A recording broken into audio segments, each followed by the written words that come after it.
Bonjour à tous. Notre séance aujourd'hui sera consacrée à la peinture à l'eau et plus précisément au pastel aquarellable. Vous le connaissez peut-être, mais pour ceux qui ne le connaissent pas, euh, c'est un bâton de craie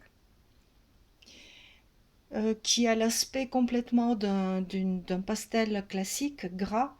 Il existe en plusieurs tailles, des plus fins, des plus épais, plus durs. Ceux qui sont plus fins sont un peu plus durs comme matière. Les plus larges, plus épais sont plus mous. Donc il existe dans le commerce, il y a plusieurs marques qui le produisent. La particularité de tous ces pastels, c'est qu'ils sont complètement diluables dans l'eau. C'est-à-dire avec un trait, on peut faire des traits très fins, complètement comme le crayon, ou bien des traits assez larges et épais, comme un vrai pastel gras.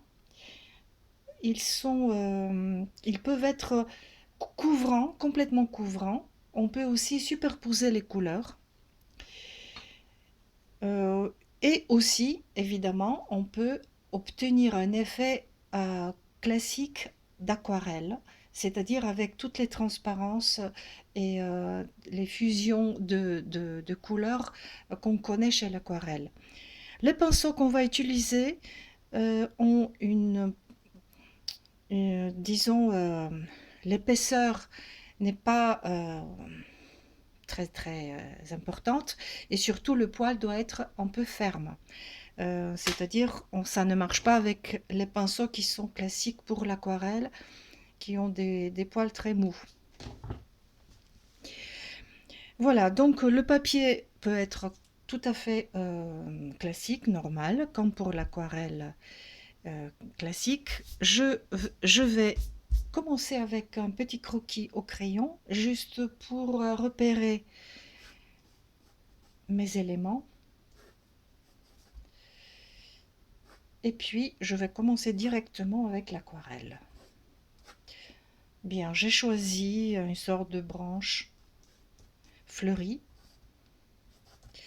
Voilà, je ne vais pas faire trop de traits parce qu'après, on va voir le crayon sous la transparence de l'aquarelle et c'est pas toujours nécessaire.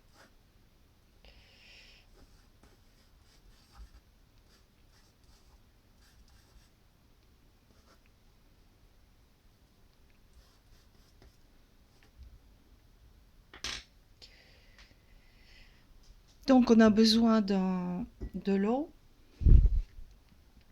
et de quelques différentes tailles de pinceaux. Avant de commencer au pinceau, on va déposer les traits avec les couleurs en commençant par les plus clairs. C'est un petit peu la règle aussi pour l'aquarelle. Donc sans avoir peur, je vais faire des traits très libres. Notre dessin de toute façon sera assez libre parce que je ne vais pas chercher vraiment un dessin très élaboré, très réaliste. Ce sera plutôt un dessin expressif et spontané.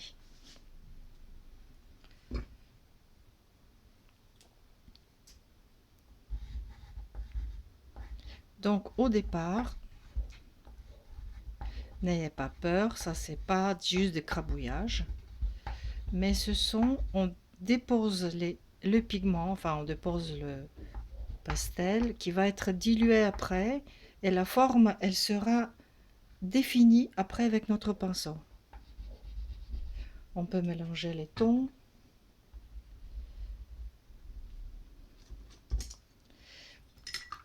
Et là tout de suite, je dépose un petit peu de l'eau, pas trop, en essayant à certains endroits de d'effacer complètement le trait avec le pinceau. Et puis à certains endroits, on garde le trait.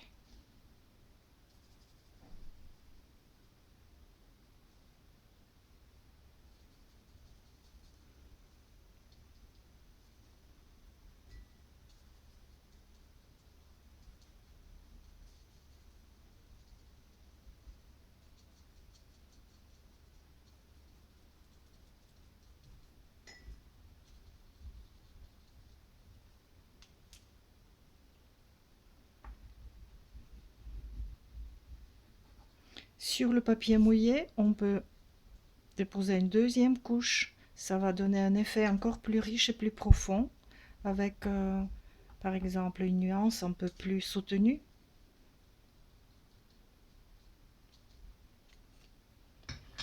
Et on peut même, au cœur de cette fleur, petite fleur, on peut même rajouter des tons assez foncés pour donner un peu de profondeur du cœur.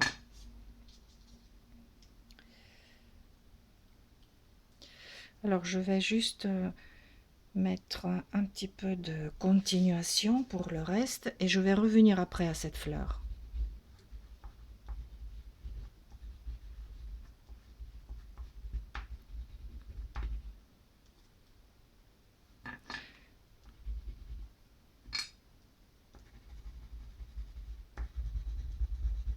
Vous voyez, on peut superposer les deux couleurs.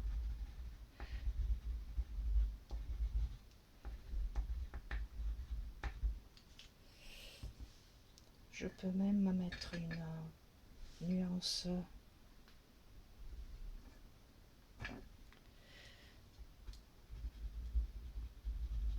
très différente pour donner un peu de richesse tout autour. Voilà, les couleurs fusionnent.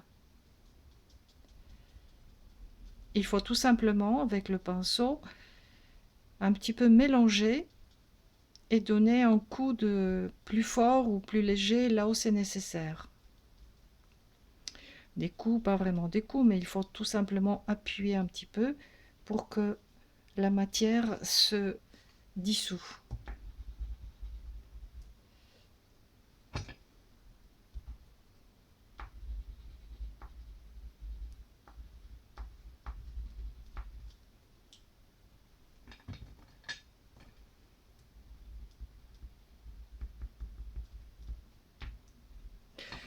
Bien, je vais y revenir après aussi sur cette fleur aussi. Maintenant, je fais un petit peu le reste pour que ça avance et que ça puisse avoir une image un peu plus complète.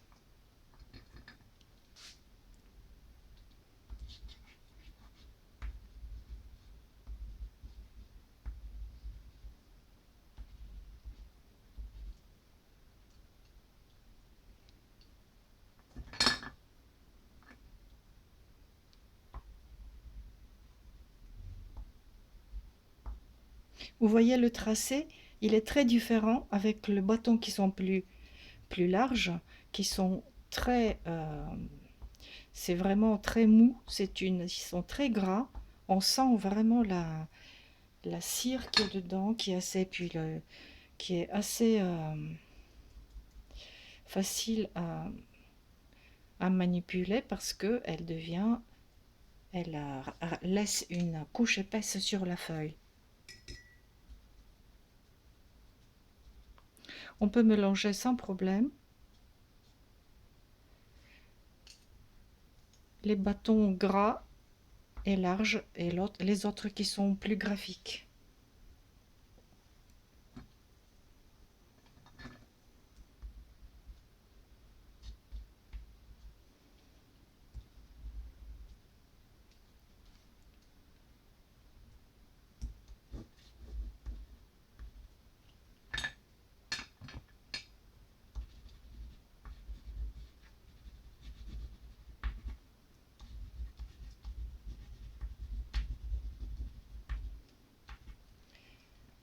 Là pour le vert, je vais mélanger aussi différents types de vert pour avoir un peu de lumière un peu plus vivant avec un vert assez flash.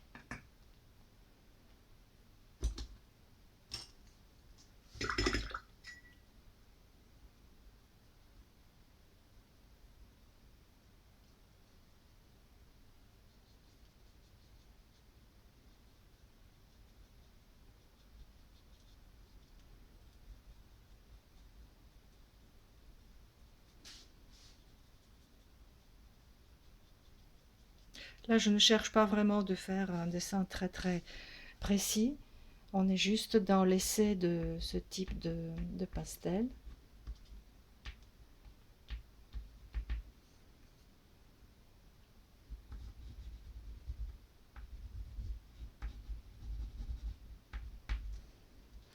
Et j'aimerais que ce soit assez libre comme trait. On ne cherche pas le dessin réaliste.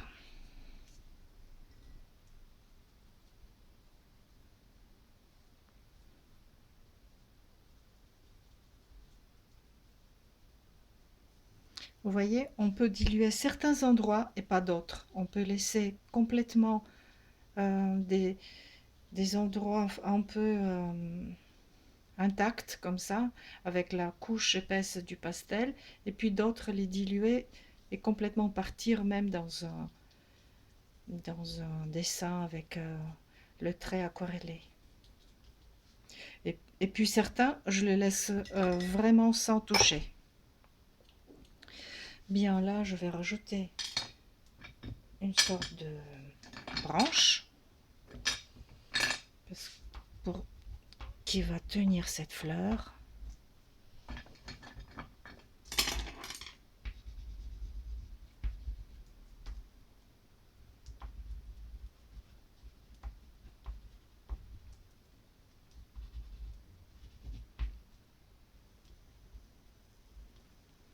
Bon là, c'est pas nécessaire.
Bon là, je fais un petit